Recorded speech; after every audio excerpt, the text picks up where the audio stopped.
Laporan keuangan kuartal 2 2026 sudah mulai dirilis dan kita sebagai seorang investor jangka panjang maka wajib harus kembali mereview kinerja dari emiten-emiten yang kita miliki. Nah, ada satu hal yang mungkin saya soroti yang bisa saya berikan ke teman-teman yaitu mengenai hutang. Nah, kenapa hutang ini perlu kita soroti?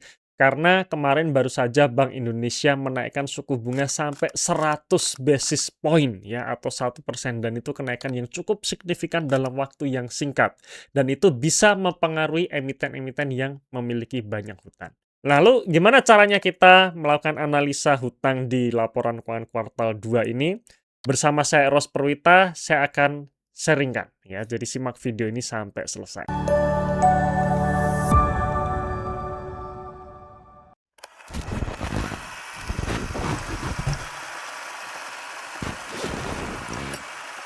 Kita sebagai seorang investor jangka panjang, yang kita butuhkan dari emiten yang kita hold adalah bagaimana kelanjutan dari bisnis si emiten tersebut.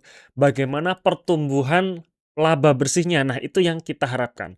Nah, ngomong-ngomong mengenai pertumbuhan laba bersih, itu banyak sekali faktornya ya. Kalau kita melihat laporan keuangan, yang pertama kita akan melihat bagaimana perusahaan ekspansi alias bagaimana revenue-nya, naik atau tidak ya, penjualannya naik atau tidak, pendapatannya naik atau tidak.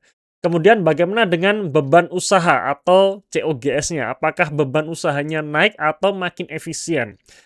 Kemudian biaya operasional yang lain, apakah membengkak atau tidak? Dan juga ada satu hal yang ini juga bisa menggerus potensi laba bersih ke depan, yaitu apakah beban bunganya atau beban keuangannya itu membengkak atau tidak. Nah, naiknya beban keuangan itu pasti karena masalah hutang ya, baik itu hutang bank atau penerbitan obligasi yang kalau tidak terkontrol maka berpotensi menggerus laba bersih ke depannya. Nah, di sini saya akan men-sharingkan salah satu contoh ya, bagaimana kita mengidentifikasi hutang dari suatu emiten. Oke, di sini saya akan memberikan contoh dari laporan keuangan tapi posisi kuartal 1 2026 ya, dan selanjutnya nanti akan bisa teman-teman review kembali saat rilis laporan keuangan kuartal 2. Nah, ini ada suatu emiten ya, posisinya seperti ini. Hal yang pertama yang bisa kita lihat adalah mengenai biaya keuangan. Nah, teman-teman bisa lihat di sini, pada posisi kuartal 1 2022, biaya keuangan dari emiten ini sebesar 268 miliar. Kuartal 1 2026, biayanya naik, biaya keuangannya naik menjadi 312 miliar atau naik 17%. Nah, ini ada tanda-tanda nih, ya padahal tahun kuartal 1 2026 Bank Indonesia belum menaikkan suku bunga. Nah, Bank Indonesia belum menaikkan suku bunga, bunganya saja sudah naik, beban keuangannya sudah naik, apalagi nanti. Ya, karena ketika Bank Indonesia merilis atau menaikkan suku bunga Bank Indonesia sebesar 100 basis point itu baru akan tercermin pada kuartal 3 dan kuartal 4 nanti. Ya, maka ketika ada kenaikan beban keuangan di saat suku bunga belum naik, ada tanda-tanda nih, ke depan jangan-jangan beban keuangannya makin naik. Kemudian teman-teman bisa bandingkan nih antara beban keuangan ya atau biaya keuangan dengan laba bersihnya. Nah, di sini posisi kuartal 1 2026, biaya keuangan emiten 312 miliar. Sedangkan laba bersihnya 317 miliar rupiah. Jadi hampir sama antara biaya keuangan dengan laba bersih. Artinya apa? Artinya nanti di kuartal 3 bahkan kuartal 4, kalau hutang emitennya tidak menurun atau tidak berkurang, ada potensi biaya keuangan akan membengkak. Dan kalau biaya keuangan membengkak, dikhawatirkan bisa menggerus laba bersih di masa depan. Nah, setelah kita melihat laporan laba rugi emiten, sekarang kita naik ke neraca. Bagaimana kondisi neraca si emitennya. Dan ternyata neracanya juga mengalami kenaikan hutang ya. Jadi hutang bank jangka pendeknya dari 7,7 triliun menjadi 7,9 triliun atau naik 4%. Ya, dan utang bank jangka panjang maupun penerbitan obligasi jangka panjang yang mau jatuh tempo di tahun ini itu kurang lebih ya berkurang 3% ya. Jadi untuk liabilitas jangka pendeknya memang tidak begitu kelihatan kenaikan yang signifikan. Tapi coba bayangkan di posisi hutang jangka panjangnya yang dimana kalau kita ngelihat utang bank jangka panjang dan penerbitan obligasinya itu naik 15% ya.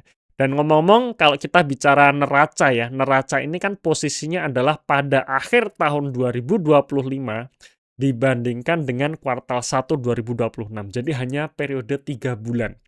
Jadi dalam 3 bulan saja hutangnya sudah naik lebih dari 10%, maka jangan-jangan nih di kuartal 2 nanti hutangnya makin naik. Ya siapa tahu.